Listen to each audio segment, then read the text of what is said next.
Bab 1113. Kerja bagus.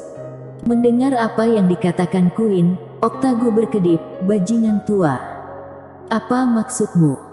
Queen berkata dengan lembut, "Artinya sangat licik." "Octago." Queen tiba-tiba berkata, "Apa yang kamu temui ketika kamu memasuki formasi teleportasi tadi?" Octago berkata dengan suara yang dalam, "Kekuatan yang kuat, orang yang menyerang tidak ada di dunia ini." Queen sedikit mengernyit.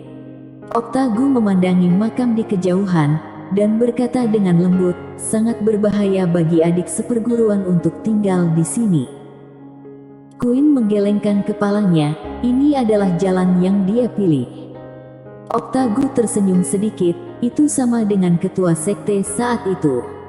"Lupakan saja, aku tidak akan membawanya pergi." Setelah selesai berbicara, dia mengepalkan tinjunya pada semua orang di lapangan. "Semuanya, aku masih memiliki tugas yang harus dilakukan, jadi aku akan pergi dulu. Jika ada kesempatan, aku mengundang kalian semua untuk datang ke Sekte Pedang sebagai tamu. Kami akan bertemu nanti." Setelah itu, dia dan 12 orang di belakangnya berubah menjadi 12 pedang Tao dan menghilang di ujung langit berbintang. Hilang. Di arena, semua orang saling memandang dengan cemas. Semua orang di arena sangat terkejut saat ini. Ini terlalu menakutkan. 12 biasa pedang fana dan cultivator pedang benar-benar melawan langit. David Hao dan yang lainnya juga sedikit takut, tapi untungnya mereka tidak bekerja sama dengan Demon Yan, jika tidak, klan surgawi mungkin akan berakhir. Sekte Pedang. Saat ini, semua orang di alam semesta 5 dimensi tahu tentang Sekte Pedang. Di bawah, Amu berjalan ke kitab binatang asing, dia memberi hormat sedikit, "Terima kasih telah datang membantuku kali ini, kami akan menjaga perasaan ini di hati kami." Binatang asing berkata dengan suara berat, "Aku akan tinggal di klan penyihir saja, oke?" Amu berkedip, lalu buru-buru berkata, "Tentu saja. Kamu bisa tinggal di sini, jika kamu butuh sesuatu, tanyakan saja." Binatang asing melirik kuburan, dan berkata, "Mari kita bicarakan setelah dia keluar." Amu mengangguk, "Oke." Dia tahu bahwa binatang asing datang untuk membantu, itu pasti karena Mileye. Klan penyihir belum memiliki wajah sebesar itu. Amu menghampiri Aro, dan dia memberi hormat lagi, "Terima kasih, Nona Aro sudah datang membantu." Aro meletakkan pedangnya, dan berkata dengan lembut, "Kita adalah satu pihak, tidak perlu melakukan ini." Amu tertawa dan berkata, "Aku mengerti. Satu pihak. Aro ini ada di sini untuk membantu, benar-benar di sini untuk membantu." Tentu saja, apapun alasannya, klan penyihir dan Mileye harus berterima kasih kepada mereka yang datang membantu. Amu menatap Queen dan wanita berkaki satu, sedangkan Queen berkata dengan lembut, "Jangan terlalu senang, orang-orang itu tidak akan menyerah." Amu mengangguk, "Aku mengerti. Nona Queen, bolehkah aku mengajukan beberapa pertanyaan?" Queen memandang Amu, "Kamu ingin tahu asal-usul orang-orang itu tadi?" Amu sedikit mengangguk, "Ya." Queen berkata dengan lembut, "Sandi adalah dewa sejati di era Tiandao. Di era Tiandao, ada total 109 dewa sejati. Mereka semua adalah master teratas di era Tiandao. Omong-omong, beberapa leluhur klan penyihir dan klan surgawi juga dewa sejati dari era Tiandao." Mendengar hal tersebut, kedua putri Amu sedikit kaget. Amu terkejut dan berkata, "Leluhur klan penyihir kita. Adapun nenek moyang klan penyihir sebenarnya tidak banyak yang tahu, karena perbedaan zaman yang sangat jauh." Queen mengangguk, "Nenek moyang klan penyihir masih yang paling kuat di antara para dewa sejati. Saat itu, para dewa sejati semakin kuat dan kuat, semakin besar dan semakin besar, dan beberapa dewa sejati ingin membasmi Tiandao, yang merupakan ancaman terbesar bagi mereka. Amu berkata dengan suara yang dalam, siapa yang mereka serang lebih dulu? Queen sedikit mengangguk, dewa sejati mengambil langkah pertama dan ingin menantang langit. Aku harus mengatakan, jika mereka semua bergabung, Tiandao benar-benar tidak dapat mengalahkan mereka. Sayang sekali bahwa Tiandao lebih pintar dari mereka dan menghancurkan mereka langsung dari dalam. Selain itu, dia memimpin dengan memenggal kepala dua dewa sejati terkuat di antara dewa sejati. Dan hanya itu, dewa sejati itu dimainkan sampai mati olehnya sendirian. Amu. Queen berkata dengan lembut, sejauh yang aku tahu, Tiandao menyegel 29 dewa sejati di Gunung Dewa Busu. Jika 29 dewa sejati ini dilepaskan, konsekuensinya sangat serius. Lalu Sandi ingin melepaskan 29 orang ini. Dan jika dia ingin melepaskan 29 orang ini, dia harus mendapatkan Tiandao atau Raja Manusia. Tiandao jelas tidak mungkin menyetujuinya. Jadi, untuk Mileye, dia pasti tidak akan menyerah. Saat dia berbicara, dia berhenti, lalu berkata, yang paling aku khawatirkan adalah jika seseorang dari dunia atas membantunya. Amu berkata dengan suara yang dalam, makhluk gelap itu juga dari era Tiandao, kan? Queen mengangguk, ya, makhluk-makhluk gelap itu semuanya berasal dari zaman Tiandao. Mereka ada lebih awal dari Sandi dan dewa-dewa mereka sejati. Dunia kegelapan di alam semesta ini bersama dengan Tiandao. Kekuatan orang ini tidak biasa. Dulu, Tiandao mampu menekannya, tapi sekarang Tiandao. Amu menatap Queen, apakah ada yang salah dengan Tiandao? Queen menggelengkan kepalanya, sesuatu pasti terjadi pada wanita ini. Tapi dia pasti akan baik-baik saja. IQ-nya sangat tinggi. Amu sedikit mengangguk, aku mengerti. Tapi, bukankah ruang buku itu dibuat oleh pendahulu? Mengapa itu menjadi benda dunia atas? Queen menatap Amu, ruang buku diciptakan oleh pendahulu, tetapi pendahulu bukan milik alam semesta ini. Apalagi ada buku yang bukan milik alam semesta ini. Amu bertanya, siapakah pendahulu itu? Queen menggelengkan kepalanya, aku tidak akan menjawab pertanyaan ini untukmu. Karena itu tidak ada gunanya untukmu. Amun terdiam. Akian tiba-tiba bertanya, artinya, orang-orang di atas menginginkan ruang buku ini, kan? Queen mengangguk, ya.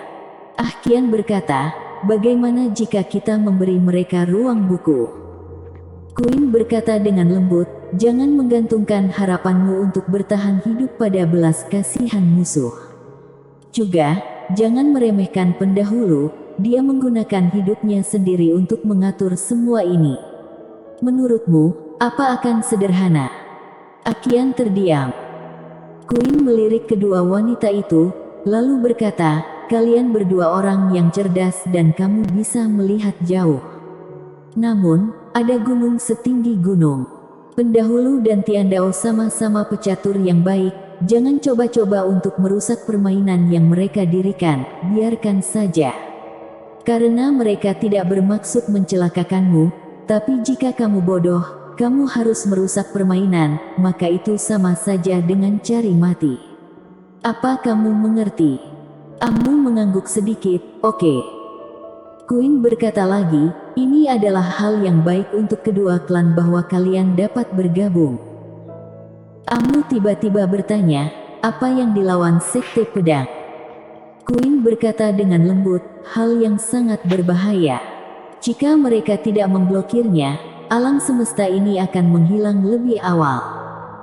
Saat dia berbicara, dia melihat ke kedalaman langit berbintang. Ada banyak hal berbahaya di alam semesta yang luas ini. Meskipun ada ras kuat yang tak terhitung jumlahnya dan master yang tak terhitung jumlahnya di alam semesta ini, tetapi dibandingkan dengan seluruh alam semesta, itu kecil. Setelah selesai berbicara, dia berbalik dan pergi. Setelah beberapa saat, dia menghilang dari pandangan semua orang. Setelah Queen pergi, Amu tiba-tiba berbisik, dia bahkan lebih misterius. Akian mengangguk, ya. Amu memandang ke arah langit dan berkata dengan lembut, kami tidak sabar menunggu Sekte Pedang membantu setiap saat. Akian menatap Amu, apa yang ingin kamu lakukan? Amu berkata dengan lembut, waktu paling berbahaya telah tiba. Akian menyipitkan matanya sedikit, itu dicadangkan untuk bencana 5 dimensi. Amu tersenyum dan tidak berbicara. Setelah hening sejenak, Akian berkata, memang, jika kamu tidak bisa mengatasi ujian ini, tunggu apa lagi? Bencana 5 dimensi, ayo pergi. Setelah berbicara, dia pergi dengan Amu. Di arena, Lin Siye menoleh untuk melihat kuburan, dengan sedikit kekhawatiran di matanya.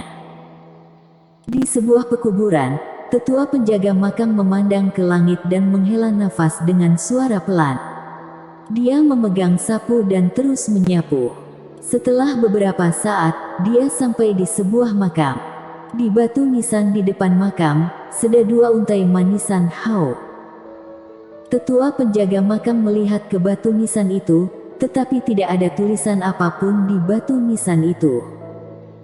Setelah sekian lama, tetua penjaga makam menghela nafas dengan suara rendah. Dia melihat ke depan batu nisan, di mana ada senjata berbentuk duri, tergeletak di sana dengan tenang, seolah menunggu pemilik untuk membangunkan.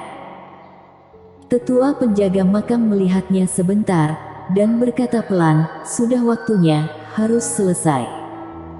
Setelah berbicara, dia berbalik dan pergi. Di kedalaman langit berbintang yang jauh, seorang wanita berjubah putih berjalan di langit sambil meletakkan tangannya di belakang punggungnya, dengan tampilan heroik di antara alisnya dan labu anggur tergantung di pinggangnya.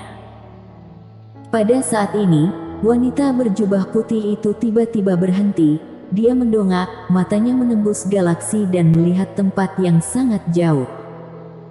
Setelah sekian lama, cahaya pedang Tao muncul jauh di matanya.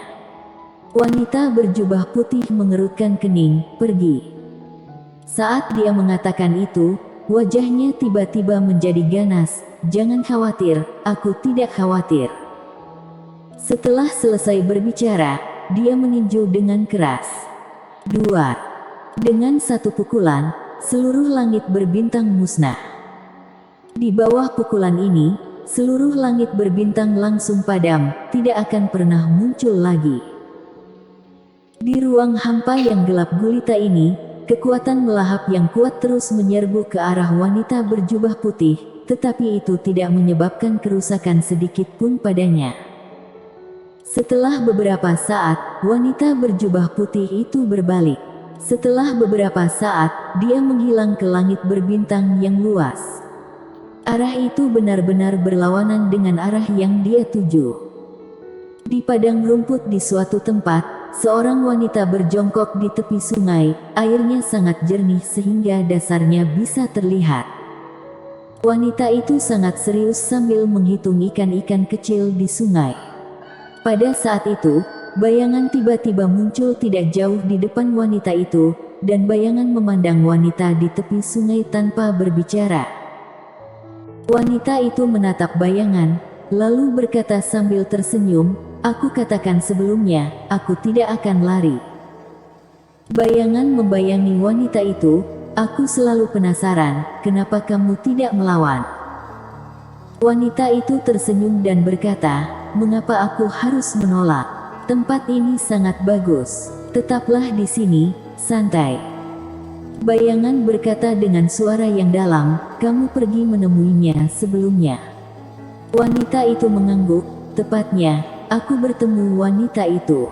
Aku ingin menjaganya untuk sementara waktu, tetapi dia mengabaikan aku sama sekali. Bayangan tiba-tiba bertanya, apakah kamu takut padanya?